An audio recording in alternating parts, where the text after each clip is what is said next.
الحمدللہ رب العالمین والصلاة والسلام علی سید المرسلین اما بعد فاعوذ باللہ من الشیطان الرجیم بسم اللہ الرحمن الرحیم رب اشرح لی صدری ویسر لی امری واحلل عقدۃ من لسانی یفقہوا قولی۔ بارگاہ رسالت میں نہایت ادب محبت کے ساتھ درود پاک کا ہدیہ۔ اللہم صلی علی محمد وعلی آل محمد کما صلیت علی ابراہیم وعلی آل ابراہیم انک حمید مجید۔ اللہم بارک علی محمد وعلی آل محمد کما بارکت علی ابراہیم وعلی آل ابراہیم انک حمید مجید۔ سورہ دہر مکی نہیں مدنی ہے اور اس کی آیتیں 31 ہیں اور اس کے 2 رکوع ہیں، اور اس کا ایک نام اور بھی آیا ہے۔ اس کو اگر آپ دیکھیں بعض جگہوں پہ جو قرآن، جیسے سعودی عربیہ میں آپ جاتے ہیں تو وہاں قرآن میں اس کا نام سورہ انسان بھی مذکور ہے۔ دہر زمانہ، انسان وہ بھی زمانے میں ہے، تو 2 نام اس کے ہیں۔ انسان بھی، سورہ انسان بھی اسے کہا جاتا ہے، یعنی دونوں نام ہی اس کے آئے ہیں۔ اب کیا ہے کہ اس صورت میں جو ہے انسان کو یہ بتایا گیا ہے کہ اپنی حقیقت پر غور کرے، تو اسے معلوم ہوگا کہ آج جو وہ اپنی قوت بازو، علم، عقل، مال و دولت پر غرور و فخر کرتا ہے، دراصل ایک عرصہ پہلے اس کا اپنا وجود کچھ بھی نہ تھا، کچھ بھی نہ تھا۔ اور انسان پہلے ایسا نہیں تھا جیسا آج ہے۔ اسے نعمتیں آزمائشی طور پر عطا کی گئی ہیں کہ وہ اللہ کی نعمتوں کو پا کر شکر گزاری کا راستہ اختیار کرتا ہے، یا کفران نعمت کر کے نافرمانوں کے گروہوں میں شامل ہو جاتا ہے۔ ساتھ ہی ان نعمتوں کا ذکر کیا جا رہا ہے جو اس کے فرما بردار بندوں پر کی جائیں گی۔ رسول اللہ صلی اللہ علیہ وسلم کو مخاطب کر کے فرمایا گیا کہ یہ قرآن تھوڑا تھوڑا کر کے آپ پر نازل کیا جا رہا ہے۔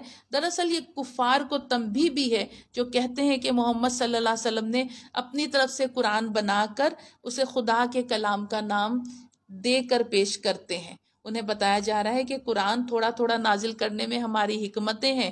سرور دو عالم صلی اللہ علیہ وسلم سے فرمایا گیا کہ منکرین کی طرف سے جو آپ پر سختیاں کی جائیں، آپ صبر کے ساتھ انہیں برداشت کریں، حوصلے کے ساتھ فریضہ رسالت کو پہنچاتے رہیں اور کبھی بھی ان کے دباؤ میں نہ آئیں۔ شب و روز اللہ کو یاد کریں، نمازیں پڑھیں، راتیں رب کی عبادت میں گزاریں۔ انہی چیزوں سے کفر کی طاقت کا مقابلہ آسان ہو جاتا ہے۔ دنیا پرست لوگ عیش و آرام کی زندگی میں کھو کر آخرت کی ابدی حیات کو بھول گئے۔ یہ قرآن نصیحت کا حکم ہے، جس کو جی چاہے اسے قبول کر کے رب کا راستہ اختیار کر لے۔ انسان کی ہر چاہت دنیا میں پوری نہیں ہو سکتی جب تک کہ اللہ کی طرف سے منظوری نہ ہو، اور وہ جسے چاہتا ہے اپنی نعمتوں میں شامل فرماتا ہے۔ یہ سورہ دہر کے کچھ مضامین تھے۔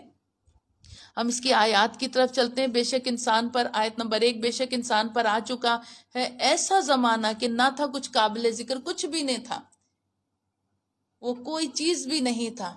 تو کہا ایک کوئی قابل ذکر یعنی نطفہ تھا، ایک ناپاک پانی کا قطرہ تھا، تو کہا وہ کوئی چیز نہیں تھا۔ آیت نمبر 7، وہ پوری کریں اپنی منت کو، ڈرتے رہیں اس دن کو جس دن تباہی پھیل جانے والی ہے۔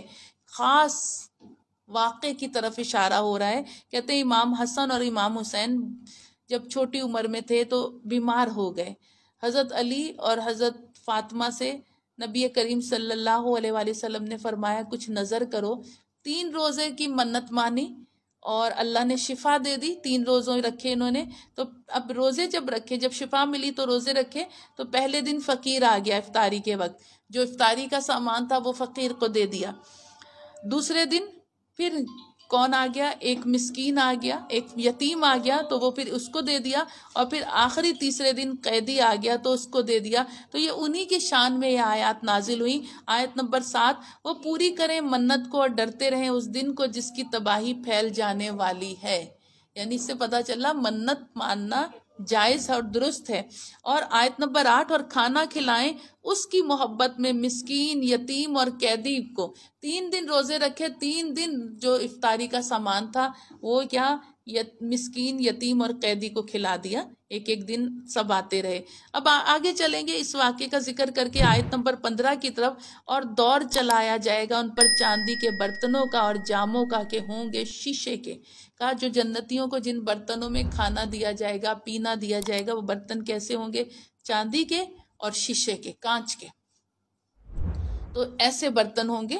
اور اللہ فرماتا ہے آیت نمبر 17 میں، پلائے جائیں گے اس میں جام جس میں آمیزش ہوگی ادرک کی، اور چشمہ ہے جنت کا سلسبیل۔ سلسبیل ایسا چشمہ ہوگا جو شربت ہوگا جس میں ادرک کی آمیزش۔ ادرک دیکھیں، ادرک کی تاثیر، ادرک کا ذکر قرآن میں ہے، جس چیز کا ذکر ہے اس میں جو اچھی پاکیزہ چیز ہے اس میں شفا ہے۔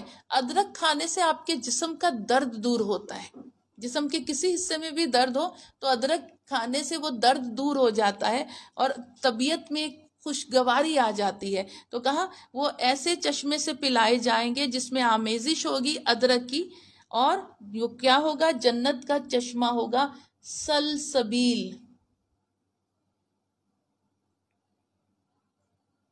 سلسبیل ہو تو کہا گیا کہ وہ سلسبیل ہوگا جنت کا چشمہ جس سے یہ پلائے جائیں گے۔ وآخر الدعوانا الحمد للہ رب العالمین، وصدق اللہ العظیم۔